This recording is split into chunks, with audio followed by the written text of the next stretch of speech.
Hey guys, welcome back. So మీరందరూ last వీడియోలో చూసారు కదా, నాకు 18 వీక్స్లో సర్వికల్ స్టిచెస్ అనేవి పడ్డాయి అనమాట. So at last I have completed 40 weeks of pregnancy successfully. So ఈ జర్నీలో చాలా నెగిటివ్ థాట్స్, చాలా భయం, మీరు ఆల్రెడీ లాస్ట్ వీడియోలో చూసే ఉంటారు నేను ఏ ఫేస్ నుంచి ఎక్కడ వచ్చాను అనేది. సో నేను ఇంత పాజిటివ్ ఉండడానికి రీజన్ ఒకటి, నేను అంటారు కదా ప్రెగ్నెన్సీలో పాజిటివ్ థాట్స్లో ఉండాలని. పాజిటివ్ థాట్స్ ఉండడం, చాలా భయంగా ఉన్న నా డాక్టర్ సజెస్ట్ చేసిన మెడికేషన్ తీసుకోవడం, బెడ్ రెస్ట్ తీసుకోవడం అండ్ సో మీరు కూడా ఈ ఫేస్ని ఫేస్ చేసి ఉంటే మీరు ఒక్కటే థింక్ చేయాలి, ఏంటంటే ఏది చేసినా మీ బేబీ సేఫ్గా బయటికి రావడం కోసమే. నేను కూడా చాలా యూట్యూబ్లో రీసెర్చ్ చేశాను. సో చాలామంది ఇట్లాంటి ఎక్స్పీరియన్స్ చేసిన వాళ్ళ వీడియోస్ చూసి నేను ఇంత పాజిటివ్గా ఇక్కడ వరకు వచ్చానమాట.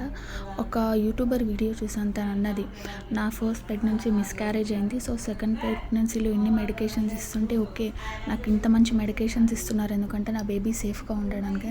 సో నేను కూడా అదే ఫాలో అయ్యి అన్ని మెడికేషన్స్ తీసుకొని ఇంత సేఫ్గా డెలివరీ అయ్యాను అనమాట. సో మీకు నా ఎక్స్పీరియన్స్ ఇన్ డీటెయిల్ కావాలంటే పిన్ చేయండి, నేను చిన్న చిన్న ఎపిసోడ్స్గా షార్ట్స్గా అప్లోడ్ చేస్తాను. సో దట్ మీకు కూడా ఒక క్లారిటీ ఉంటుంది. సో ఇంకా ప్రెగ్నెన్సీ వ్లాగ్స్ కోసం, ప్రెగ్నెన్సీ సిరీస్ కోసం నా ఛానల్ని సబ్స్క్రైబ్ చేయండి. Thank you.